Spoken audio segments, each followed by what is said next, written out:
Hello everyone, in this video we're going to be talking about the Certified Associate Project Manager or CAPM exam. And this is going to be the first part in a many-part series where we're going to be describing what you need to know to pass this exam, and we're going to be discussing the terms and how they're all related so that you've got a very nice free resource available to you to use when you need to study and pass this exam. And so in this first part, what we're going to be doing is focusing on the project management framework. And so the first thing to do before you start studying for this test is know what is the difference between an operation and a project. So at a company, companies are going to be doing these activities, and there's different types of activities. Some activities are ongoing and routine. So if we were working at company X and company X managed a server farm, the maintenance of these servers is going to be called an operation because this is an ongoing task, it's routine, and it's something that has no definitive end date or start date. It's just something that they have to do. Whereas there's going to be some other things like the actions that are going to result in the creation of a good or a service in a finite time period, and that is what we will refer to as a project. So an example of a project would be one in which we want to upgrade the operating system on the servers at our server farm. And so this project has a definitive endpoint, and it's going to result in the creation of a service, and that all of your servers are now going to have this new operating system that's a lot better. And so the reasons that people decide to create projects are to create or to meet business or legal requirements or seize an opportunity in the market. So an example of a legal requirement would be that, if we worked at a pharmaceutical industry firm and this new law came out saying that all your computers have to be running this particular version of Windows, that is a legal requirement. Otherwise, you're going to be in violation. There's going to be a bunch of penalties. So that's a legal requirement. A business need could be something that would help you make more money. So if you had some kind of project that would allow your servers to operate at a lower temperature, and they wouldn't have to spend as much in cooling, that would be a great project because it's addressing a business need, helping save more money and increase profits. An example of seizing an opportunity in the market would be one in which, let's say, we go back to pre-iPhone era where, touchscreens are coming out and there's all this new technology, but people need to figure out how to best utilize this in some kind of consumer device. So you've got this opportunity in the market with this new technology that just came out to seize an opportunity. So that's an example of another project, which is developing an iPhone or supporting an iPhone. Supporting an iPhone would be an example of an operation. And then the next thing we're going to be discussing is project management. So what is project management?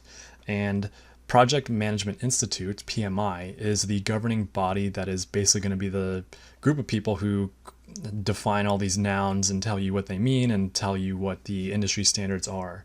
And so what we're going to be defining project management to be is the application of the knowledge and skills to meet project objectives using PMI's processes.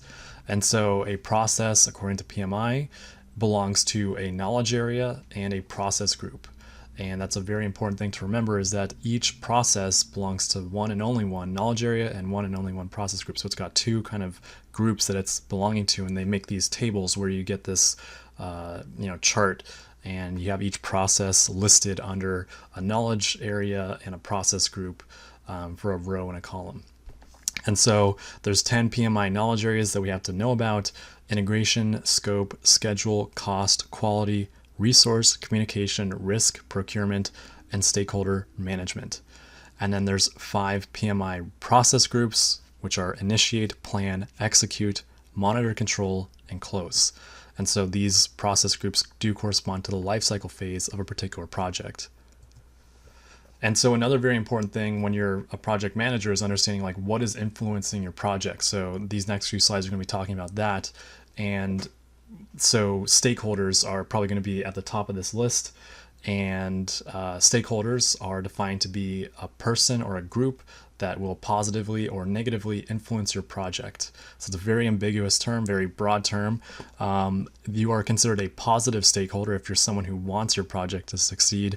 And if you are a negative stakeholder, you don't want your project to succeed. And customers are also stakeholders. So it's important to note that stakeholders don't just mean that they are inside of your organization. If you're developing a product, customers are going to be a very important stakeholder.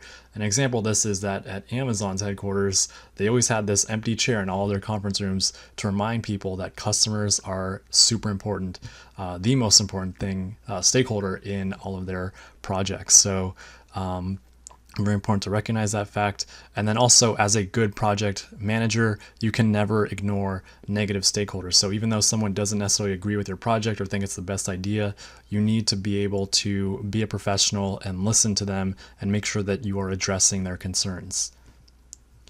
And then other factors influencing our projects could be things that we're going to call enterprise environmental factors. These are things like government regulations or politics inside or outside of a firm or culture. So if a new law came out, or if a new president is in office who doesn't like how you run things, or a particular country that you're operating a project in has different work hours or days, these are all things that are going to affect how you're managing your project. So we've generically labeled them enterprise environmental factors, EEFs. Organizational process assets, OPAs, define plans, policies, procedures, and knowledge bases that are specific to an organization.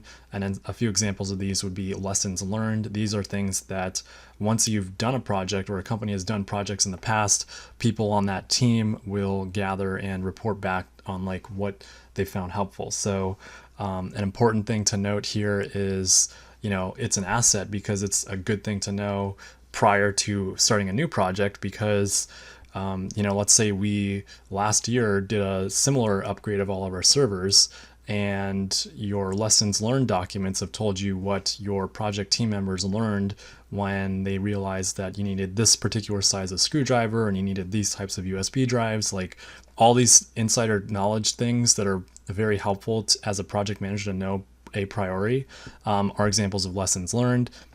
I've also got historical records that are unique to that organization. So historically, how long have these things taken, if you're trying to come up with a scope or something like that.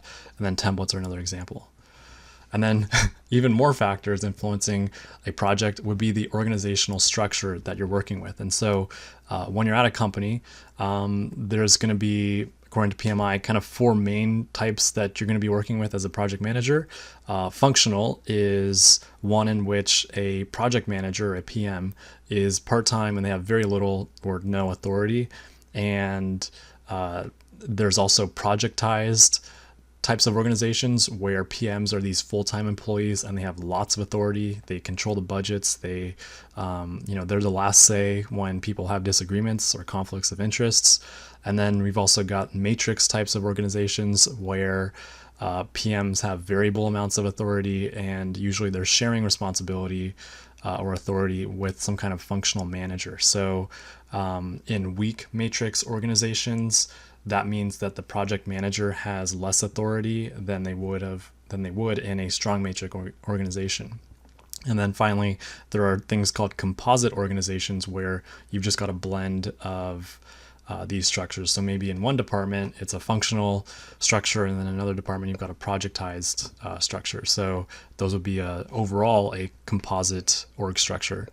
And the key thing to take home here is that regardless of whatever your org structure is, as a project manager, you are responsible for the project results. So it's going to get pretty tough when you're in a situation where officially you've got not that much authority, but you are still responsible for making sure that that project results come through. So, this is going to come down to communication, which is, according to PMI, like 90% of the job of a project manager is just communicating with people, being able to measure these results, making sure that even though you might not have direct authority over someone else, you are still helping them make sure that you're going to be realizing your project results.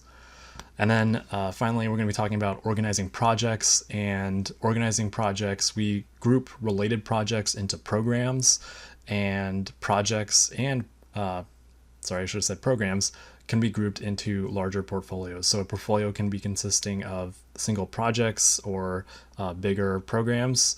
And so these are how we're lumping these terms together.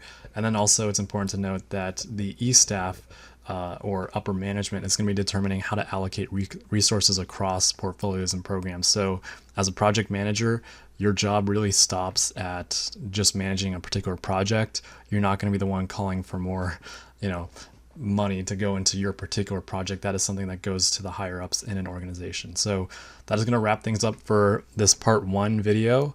The key things to have memorized for the CAPM exam are going to be the things that we were talking about regarding the project areas as well as the process groups. So these 10 plus 5 different nouns, you're expected to memorize them, and in future videos we're also going to be diving into a lot more depth as to like what they really mean. And so that's going to wrap things up. Thank you all for watching. Hope this helps, and I'll talk to you all next time.